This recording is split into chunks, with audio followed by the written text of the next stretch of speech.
Let's get active. Some friends of mine asked me a question. Why do I do the things that I do? Like, why do I come on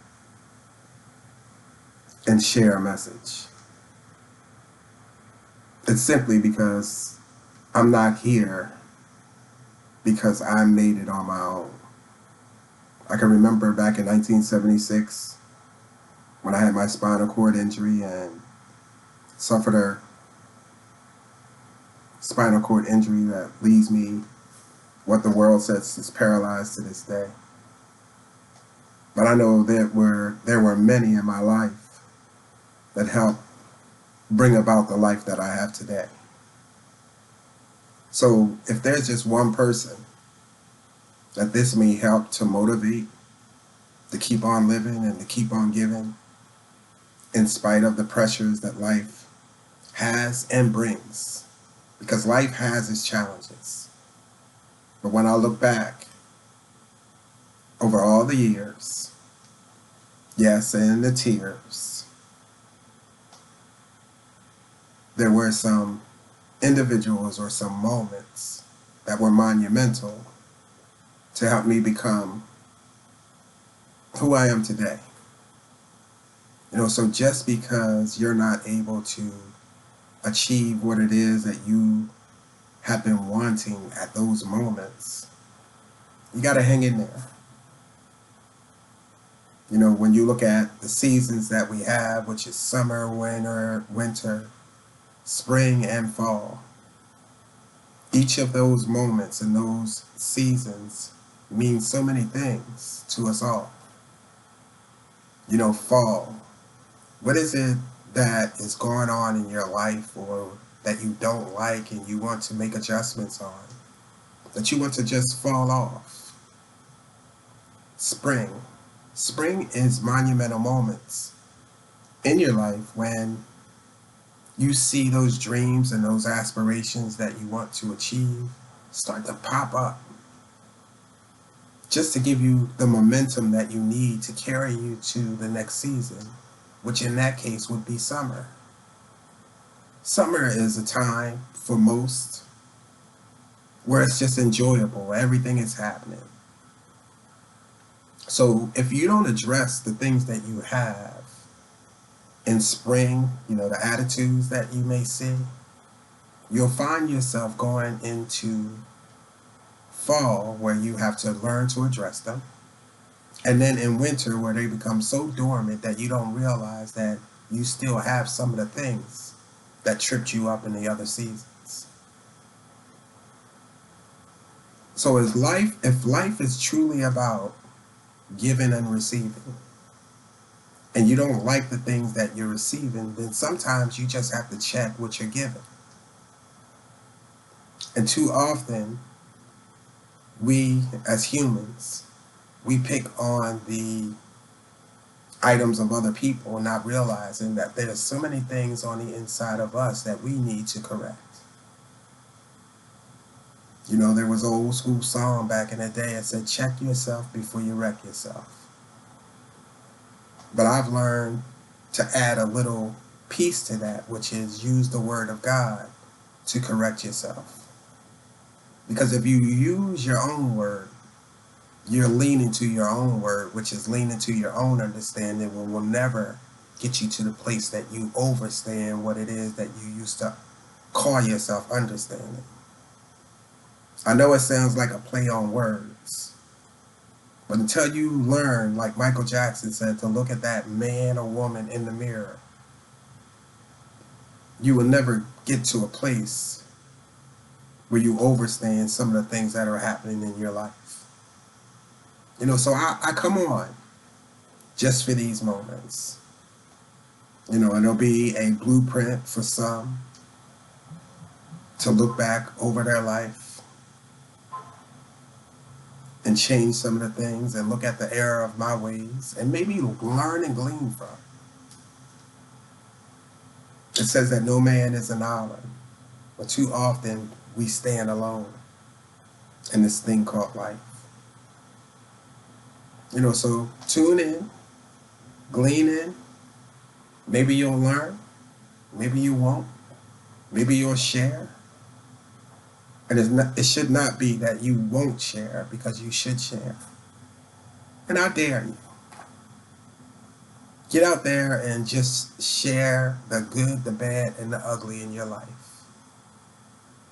And if it puts a smile on someone's face, I can remember a recent trip, and then I'll end this, where I was coming back from Indianapolis, Indiana. And there was a young kid that was actually, in the rest area. And he saw me having some challenges because I'm in a wheelchair trying to maneuver to get out. And he had such a smile on his face. Now, I could tell you, we had a conversation. And it wasn't a conversation in words, it was a conversation in eyes. Because he was battling an ailment to the point that he was receiving treatment, to the point that he lost all of his hair.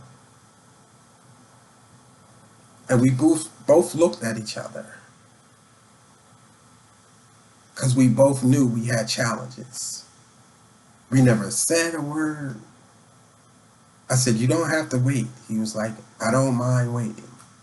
He couldn't have been no more than 9 years old. But he was the grownest adult that I've seen in ages. He held the door, and as I exited the door, he said, "Have a great day." I said the same to him. But in those moments, we realized that each of us had challenges, and we had challenges ahead. But he smiled through it the whole time. His parent, the father, was actually waiting outside, and I looked at the father, and the father looked at me, and I said, "That is a special young man." Yes, life is full of sadness. And I can remember, having my accident and being the most bitter person you may want to have seen or known. But when you take on these challenges and the challenges that life will bring, that will sometimes bring you to tears. You may find out that some of the things that I found out, even about myself, that there's a statement in the Bible that says all things work together for the good to them who love God and are the called according to his purpose. Now, it doesn't feel good, but it's working to good. And you may not even know what that good is or what that good looks like. But I've seen it. As it says, I've seen the lightning flash, and I've heard the thunder roar. And I've been through broken places. And I've seen broken faces. So join me in sharing your life so that you can give life to someone who may not look like you, but needs what's on the inside of you to help them achieve their goals. So that they will know what you know, that in spite of all the stuff that happened in your past, that this life that we have been given is a monumental opportunity for all of us to get to wherever it is that we desire, or whatever it is that we have or we are wanting. Now, it may not be the way you want it, because I don't come on here because I'm on my feet. But I find that I'm more on my feet than most of the people that I meet. So join the journey, this You Can Make It train. And let's help change a world that needs you and needs me. So this is why I come on. And this is why I do what I do. It's not for a view. It's not because I want likes. I just want to meet like-minded people. And I hope that that's you.